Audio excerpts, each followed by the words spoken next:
오늘 하나님께서 우리에게 주시는 하나님의 말씀은 누가복음 18장 1절 말씀입니다.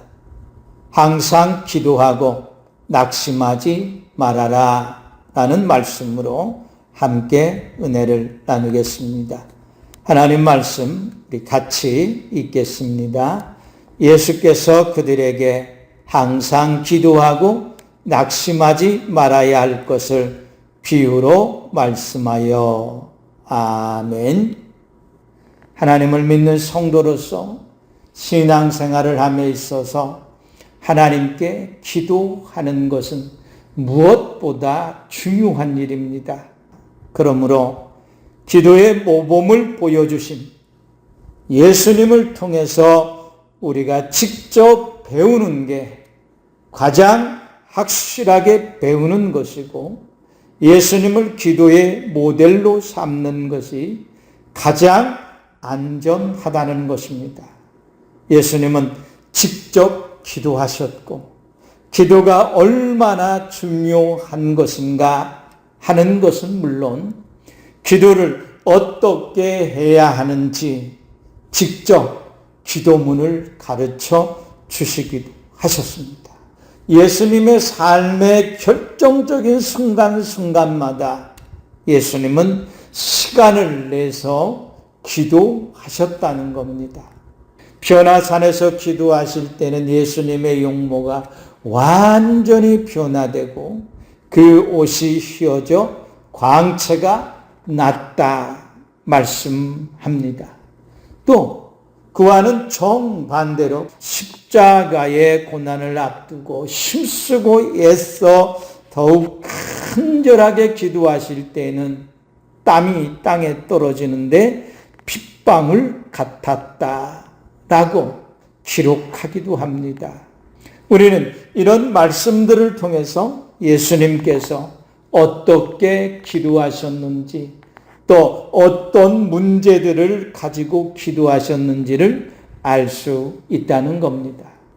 놀랍게 변화되는 모습, 얼마나 힘쓰고 애쓰고 간절하게 기도했으면 땀방울이 핏방울이 쏟아지는 것과 같은 그런 기도의 모습들을 볼 수 있다는 겁니다.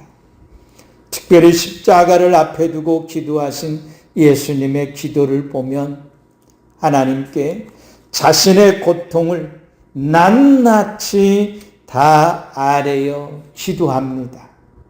내 마음이 지금 심히 고민하여 죽게 되었다는 예수님의 기도를 보면 얼마나 힘든 기도를 하셨는지 알 수 있습니다.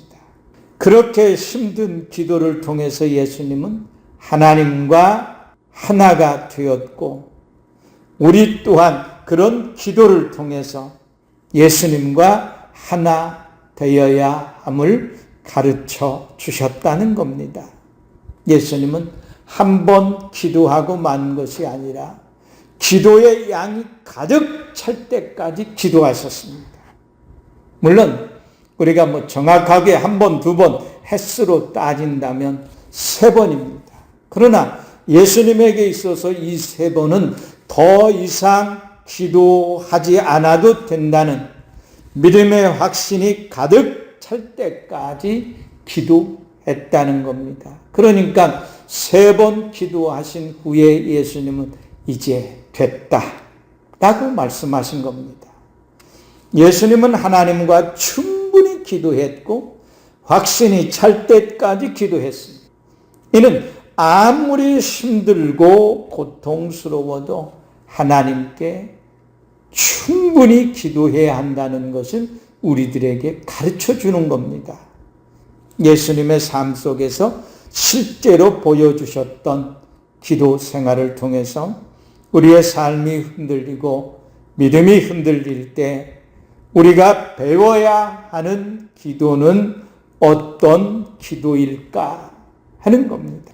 첫째는 자신의 실제 상황을 있는 그대로 아뢰어 기도해야 한다는 것입니다.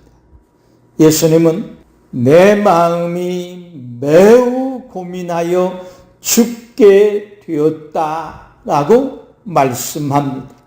자신의 지금 현재의 실제 상황 솔직하게 아뢰고 있습니다. 우리는 하나님께 기도할 때 자신의 실제 상황을 솔직하게 아뢰지 않는 경향이 있습니다. 괜찮습니다. 견딜만 합니다. 이겨내겠습니다. 우리가 그렇게 자신의 지금 실제 상황을 스스로 하나님 앞에 아뢰지 못하는 이유는 자신의 상황을 스스로가 이해를 못하고 있거나 자신의 고민이 무엇인지를 모르는 겁니다. 예수님은 자신의 고민이 무엇인지를 너무너무 잘 알고 있었습니다. 십자가에 못 박혀 죽어야 한다는 겁니다. 그리고 그 상황이 지금 코앞에 닥쳐왔다는 겁니다. 그것은 피할 수 없는 예수님의 현실이었습니다.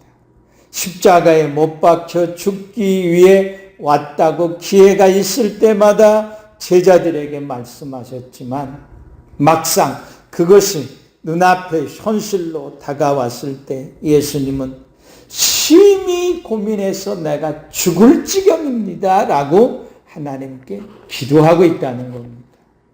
그래서 예수님은 고민이 된다. 그리고 그 고민은 깊을 대로 깊어져서 내 지금 심정은 죽을 맛이다 라고 하나님께 기도한 겁니다. 그것까지 예수님은 아버지 하나님께 아뢰어 기도하신 겁니다. 기도할 때 자신의 사정을 추상적으로 생각한다거나 일어나지도 않을 일들을 미리 예측하고 예단하거나 또 이렇게 하면 어떻게 되지 가정해서 마치 그것이 자신의 현실인 것처럼 아뢰어 기도하는 것은 잘못하고 있는 기도입니다. 우리의 기도는 지금 상황 있는 그대로 더도 말고 덜도 말고 지금 내가 보고 느끼고 눈앞에 펼쳐진 상황들, 내 감정들, 우리가 흔히 하는 말로 내 모습 이대로 더할 것도 없고 뺄 것도 없고 그대로 하나님께 아뢰는 솔직한 기도가 하나님으로부터 흔들리는 마음과 믿음을 붙들어 주시도록 한다는 겁니다. 예수님은 자신이 원하는 결과를 기도하기 전에 자신이 처한 상황을 숨김없이 하나님께 아뢰어 기도했다는 겁니다. 우리는 우리의 상황을 자꾸 꾸며서 기도하려고 하기 때문에 하나님 앞에서 정직한 기도를 하지 못하는 겁니다. 그 결과 악순환은 반복됩니다. 긍정적으로 기도하는 것이 믿음으로 기도하는 것이 아니겠습니까? 그래서 실제 상황을 자꾸 꾸며서 긍정적으로 좋게 기도하다 보면 우리의 기분은 좋아질 수 있고 마음은 편해질 수 있을지 모르지만 꾸며서 기도한 결과는 기도의 응답이 실제 상황과는 동떨어진 경우들이 많다는 겁니다. 기도의 응답을 받지 못하는 경우들도 많다는 겁니다.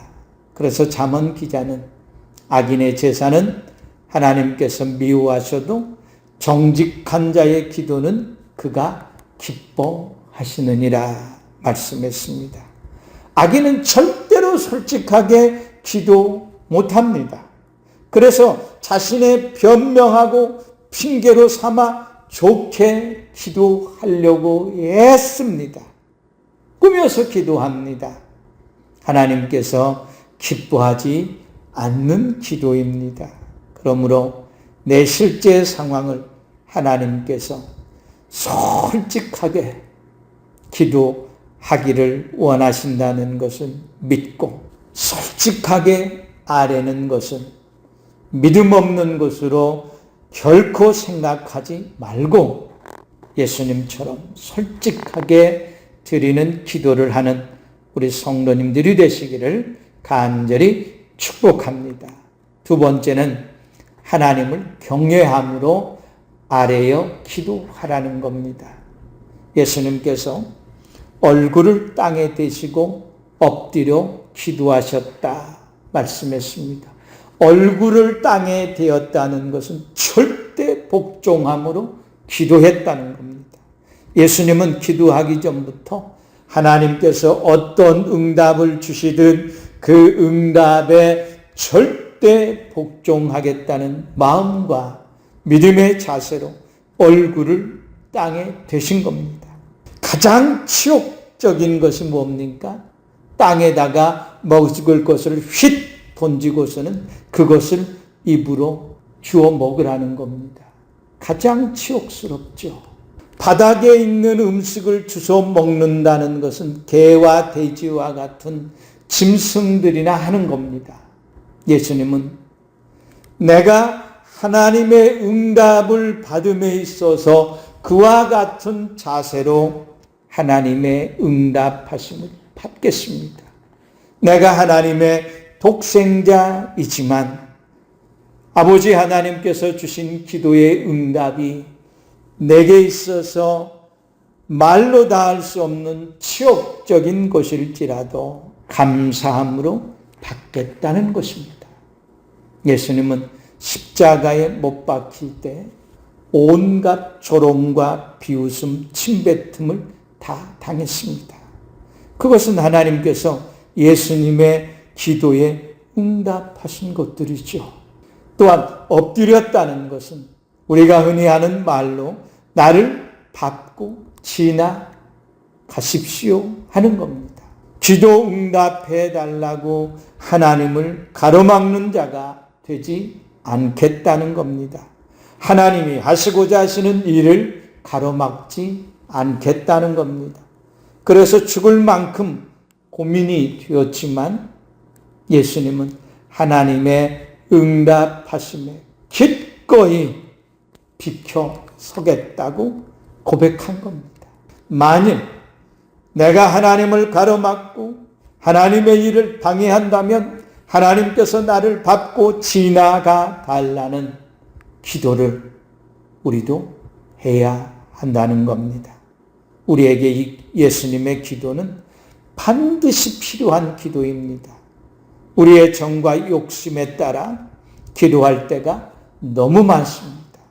그리고 그것을 얻기까지 하나님을 가로막고 서고 하나님의 일을 방해합니다.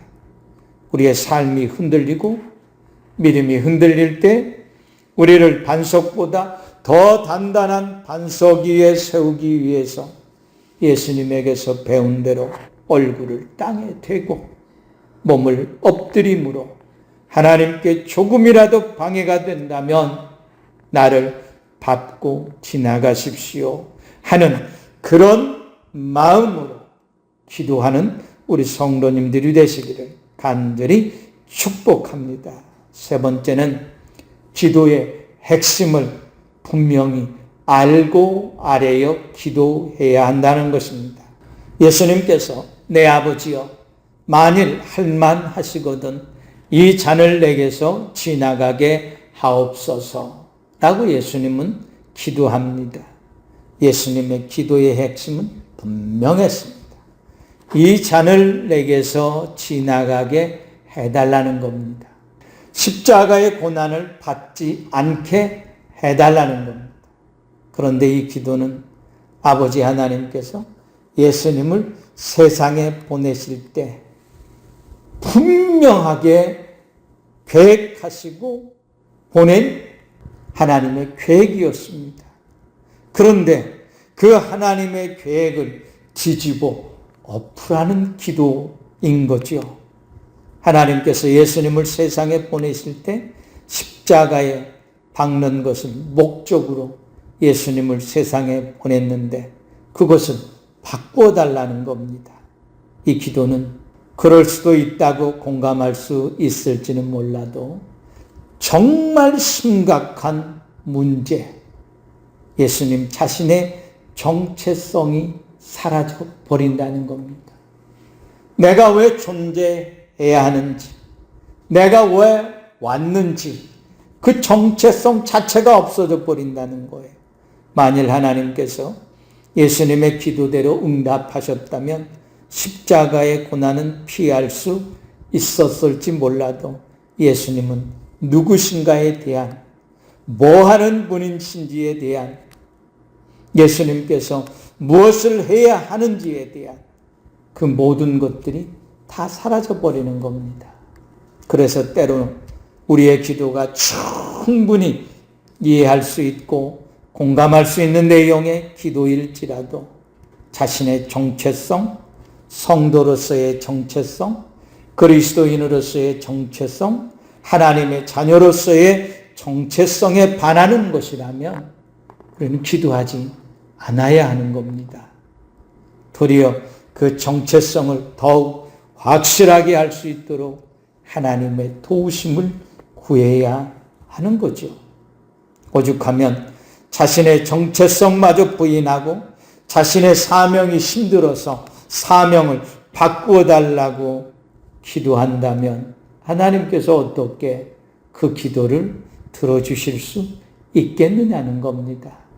하나님의 뜻을 따르겠다고 기도해야지, 하나님의 뜻은 뭐든지 상관없고 내 뜻대로만 해달라는 기도는 우리의 마음과 믿음을 더 혼란스럽게 하고 더 심하게 흔들어 놓을 겁니다.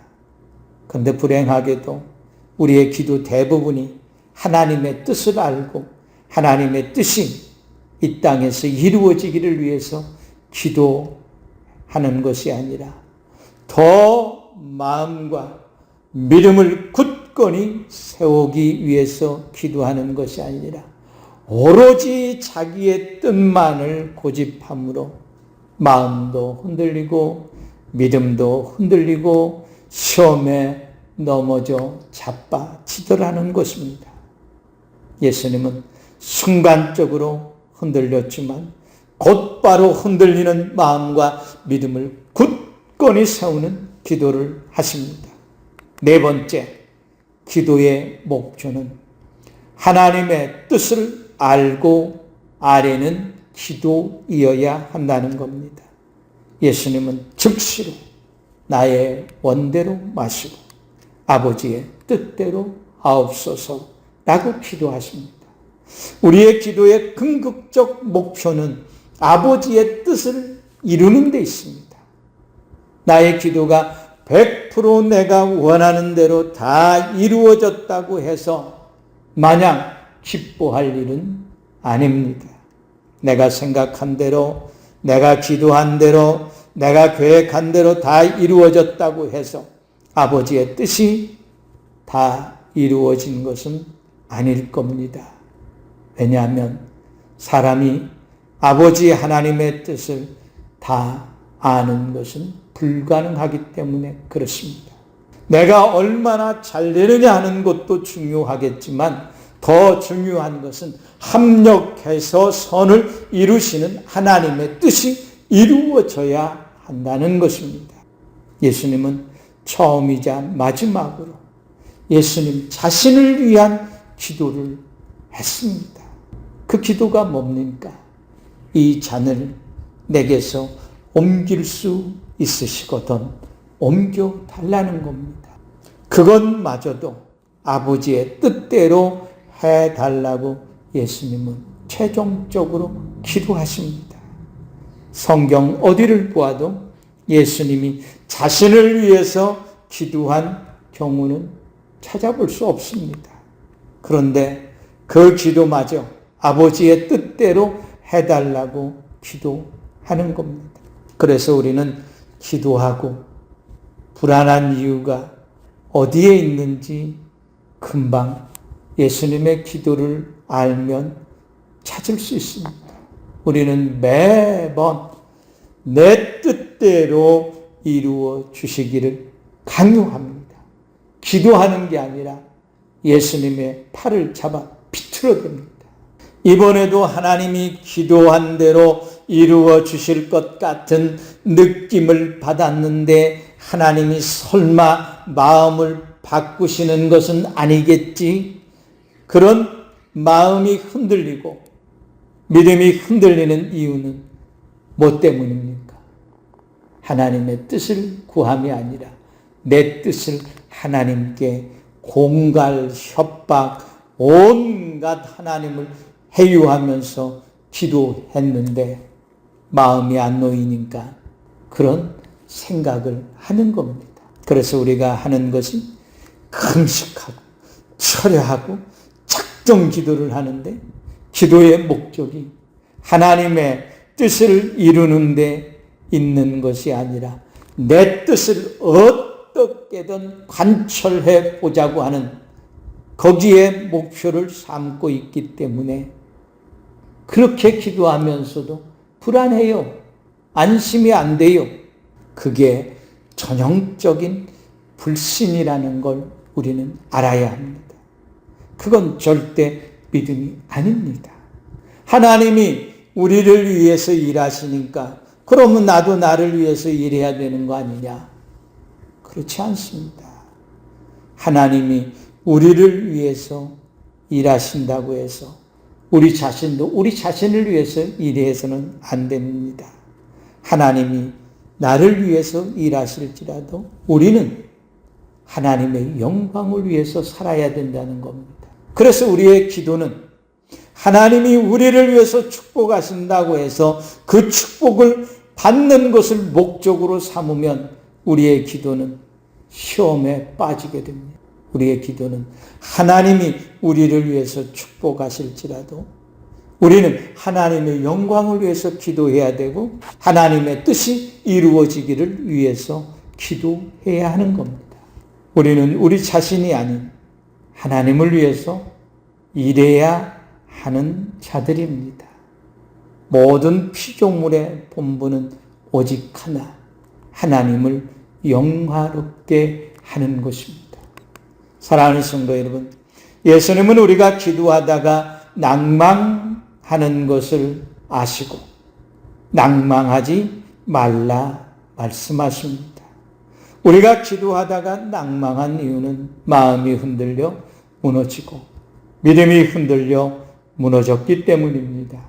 그러므로 기도하다가 흔들리고 무너지지 않기 위해서 자신의 실제 상황을 꾸밈없이 정직하게 아뢰어 기도해야 합니다.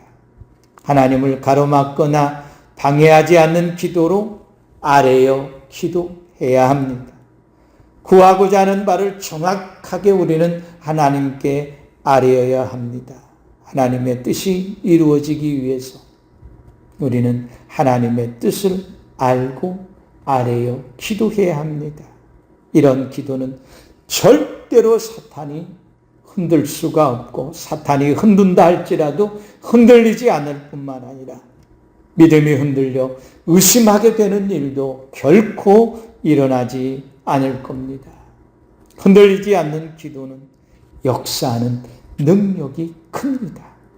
예수님께서 본을 보여주신 기도의 본을 따라 어떤 어려움과 힘든 상황 속에서도 예수님처럼 기도로서 흔들리지 않고 하나님의 뜻을 이루어가는 성도들의 삶이 되시기를 예수 그리스도의 이름으로 간절히 축원합니다. 아멘.